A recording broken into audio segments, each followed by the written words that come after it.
So members of the Legislative Council have 8-year terms, which is double what the House of Assembly members have. It is based on a half-in, half-out basis for a chamber which is elected across the whole of South Australia. Members of the Legislative Council do not have electorates, so if it was based on everybody being elected at once, there is a potential to lose continuity. And that is why that most upper houses are based on that method.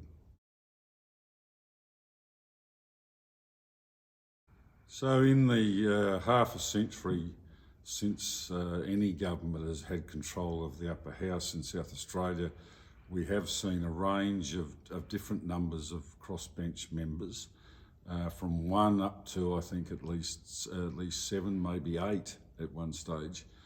In a House of 22. So that does mean that no government can inflict its will on the upper house. It does add to the ability of this chamber to be a house of review, and it does mean that all ministers and shadow ministers and other members need to consult very widely, engage widely with the crossbench.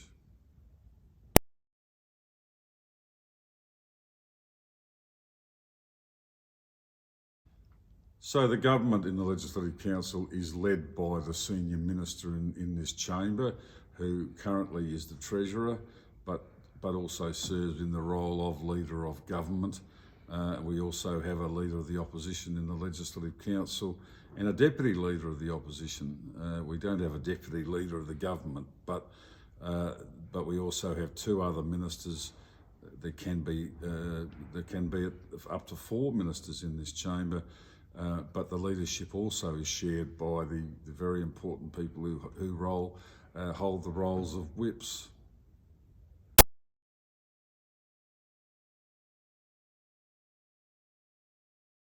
Members of the opposition and the crossbench have an opportunity to question the ministers on their area of portfolio, and it is one that, in my time as President, I'm very proud of the fact that we are getting, I think, a higher number of primary questions every day, which gives people the opportunity to raise matters that are of great concern to them and to their constituents.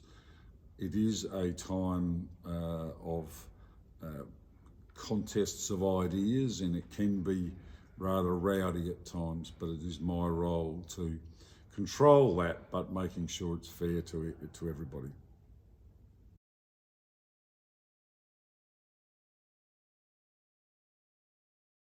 So the Legislative Council has greater capacity for members of the public, particularly upstairs, because this is the place where the new session of Parliament is opened by the Governor. The Governor, under the Westminster system, does not go to the lower house. Members of the lower house are summoned into this chamber, and so the openings are always done in the upper house of Parliament, and so the galleries are larger to allow more people to witness that.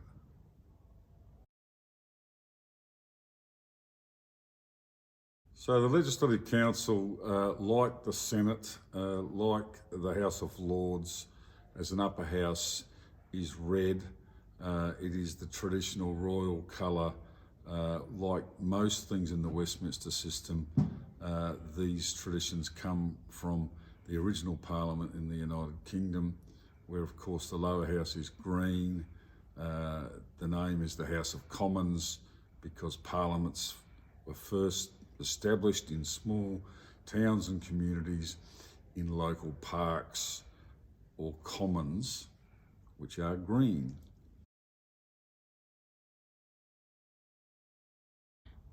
So the black rod symbolises the power of this chamber to make laws for South Australia.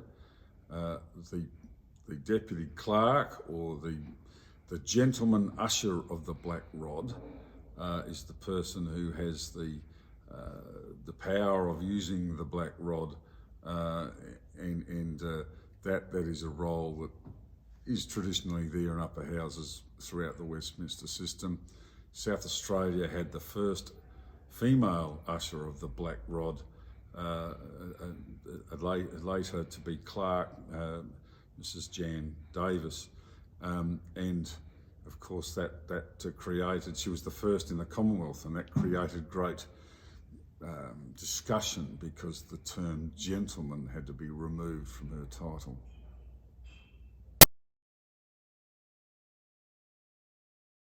My electorate is the whole state of South Australia, as it is for all members of this chamber.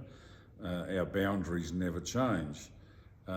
We are elected on a system across the whole of South Australia, which means that particularly for members of the major parties, we get allocated certain parts of the state to work in, although of course we can work in any part of the whole state. But it is totally different to our colleagues in the lower house, who obviously are elected to represent one district or electorate constituency. So the role of the President is very similar to that of a Speaker in the lower house. It is to preside over this chamber. It is to be like an umpire. It is to be fair to both sides.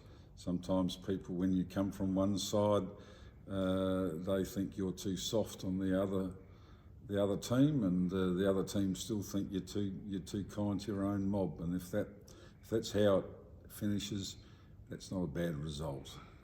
It is something that, in my view, the ultimate aim is to make sure that the standard of the debate is as high as it can be, without completely removing the debate or the banter, because I think if you lose that wit of a chamber like this, then that's a sad thing.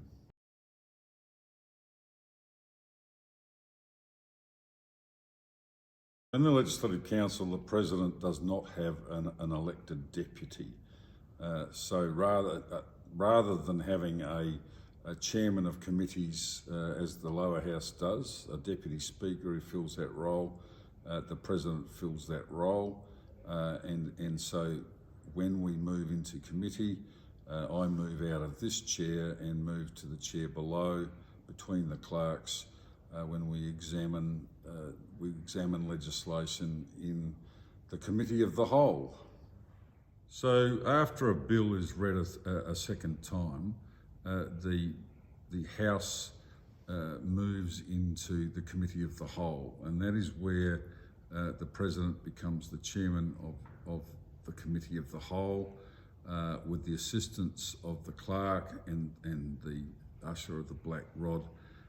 We go through the bill clause by clause and deal with questions, with amendments and determination of the bill in that form. At the end of that stage, the chairman of committees goes back up into the President's chair and reports back to the House as to whether the fact that the committee has dealt with the bill and agreed to it with or without amendment, and then that report is noted by the chamber, and then a message is sent to the other house to indicate to them what this chamber has done with that piece of legislation.